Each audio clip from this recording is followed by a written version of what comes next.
Hello friends, welcome to super kitchen. இந்த வீடியோவில் முக்கியமாக பெண்கள் சாப்பிடக்கூடிய வகையில், அதுவும் குறிப்பாக கர்ப்பிணி பெண்கள் மற்றும் பாலூட்டும் தாய்மார்கள் அவசியம் எடுத்துக்கொள்ள வேண்டிய மீன் வகைகளில் திருக்கை மீன் வகையும் ஒன்று.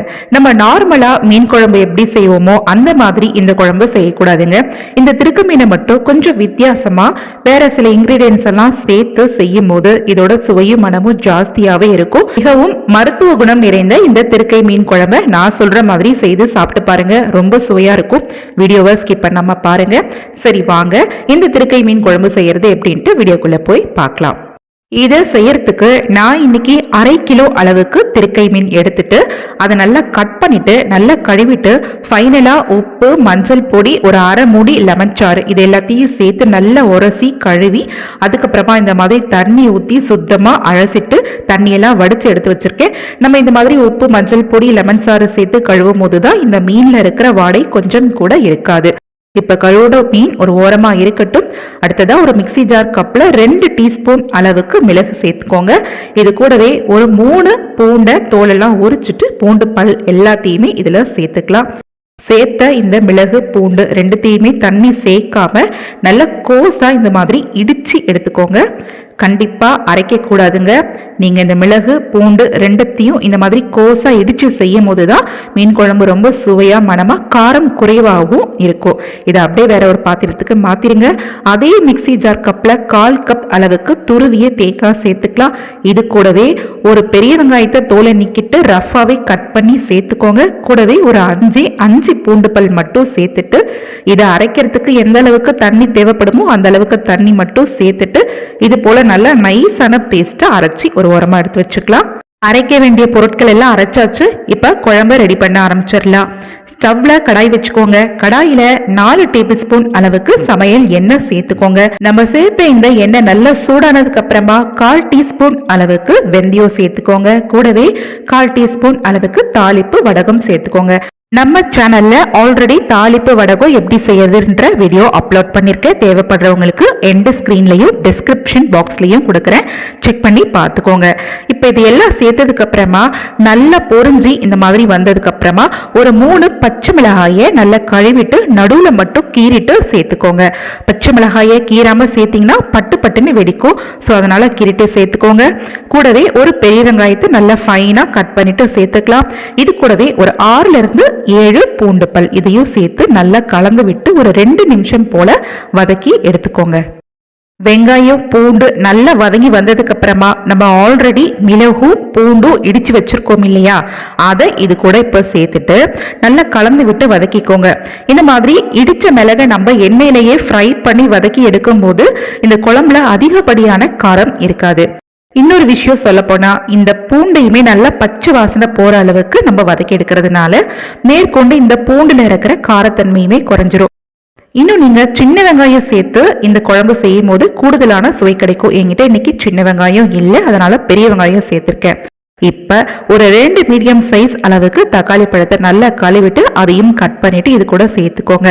நம்ம சேர்த்த இந்த பொருட்கள் எல்லாம் நல்லா வதங்கி இது போல ஒரு தொக்கு பதத்துக்கு நல்லா எண்ணெய் பிரிஞ்சு இந்த மாதிரி ஸ்டேஜுக்கு வர ஆரம்பிக்கும். இப்ப நம்ம சேர்த்த இந்த எல்லா பொருட்களுமே நல்லா ஒண்ணு சேர வதங்கி இந்த ஸ்டேஜுக்கு வந்துருச்சுங்க. அவ்வளோதான், வதக்கினது போதும். இப்போ கேஸ் ஃப்ளேமை சிம்ல வச்சுட்டு இந்த குழம்புக்கு தேவையான அளவுக்கு கல் உப்பு சேர்த்துக்கோங்க. கூடவே 3 டேபிள் ஸ்பூன் அளவுக்கு குழம்பு தூள் சேர்த்துக்கோங்க. இது கூட 1 டீஸ்பூன் அளவுக்கு தனிமிளகாய் தூளும் 1/4 டீஸ்பூன் அளவுக்கு மஞ்சள் பொடி சேர்த்துக்கிட்டு நல்ல இந்த எண்ணெயிலேயே மறுபடியும் நம்ம சேர்த்த இந்த பொடி எல்லாமே பச்சை வாசனை போற அளவுக்கு ஒரு 1 நிமிஷத்துல இருந்து 2 நிமிஷம் வரைக்கும் கேஸ் தீய நல்லா மிதமாவே வச்சுட்டு கலந்து விட்டு வதக்கி எடுத்துக்கோங்க. இது போல மசாலா பொருட்களை எல்லாமே நம்ம எண்ணெயில வதக்கிட்டு குழம்பு செய்யும் போது குழம்போட சுவையும் மனமும் ஜாஸ்தியாவே இருக்கும். இப்ப நம்ம அரைச்சு வச்சிருக்க தேங்காய் விழுத இந்த ஸ்டேஜ்ல இது கூட சேர்த்துட்டு கூடவே மிக்சி ஜார் கப்ல கொஞ்சமா தண்ணி சேர்த்து அலசிட்டு அந்த தண்ணியும் இதோட சேர்த்துக்கலாம். இப்ப பாத்தீங்கன்னா நான் ஆல்ரெடி ஒரு லெமன் சைஸ் அளவுக்கு புளிய 1 கப் அளவுக்கு தண்ணீர்ல ஊற வச்சிருக்கேன். அதை நல்லா கரைச்சிட்டு இந்த புளி தண்ணி சாறை மட்டும் இந்த மாதிரி ஒரு ஸ்டெய்னர் வச்சு வடிச்சிட்டு இந்த சாறை மட்டும் சேர்த்துக்கோங்க. இந்த ஸ்டேஜ்ல நம்ம இந்த குழம்புக்கு தேவையான அளவுக்கு தண்ணி எவ்வளவோ அந்த அளவு தண்ணியை சேர்த்துக்கலாம். நான் இன்னைக்கு ஒரு 1/2 கப் அளவுக்கு தண்ணியை மேற்கொண்டு சேர்த்திருக்கேன். சேர்த்துட்டு நல்லா கலந்து விட்டுக்கலாம்.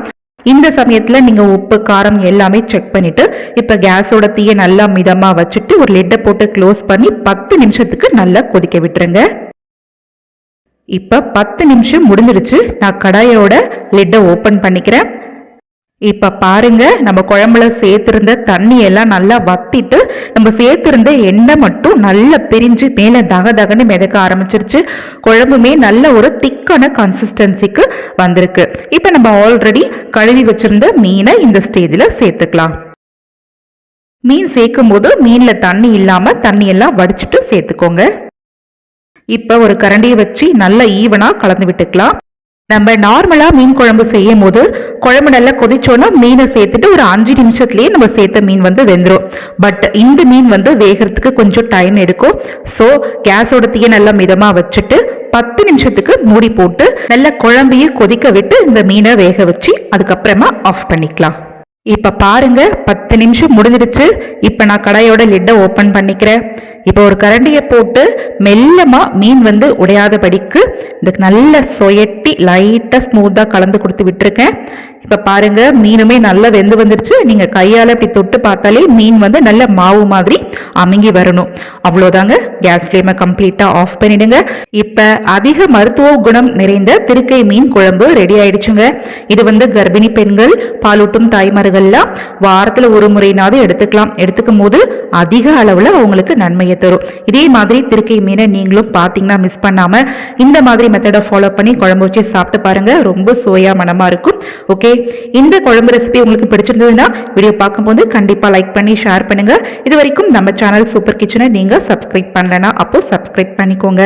அதோட இந்த வீடியோவை உங்க ஃபேமிலி அண்ட் ஃப்ரெண்ட்ஸ் சர்க்கிளுக்கு கண்டிப்பா ஃபார்வர்ட் பண்ணுங்க. நன்றி.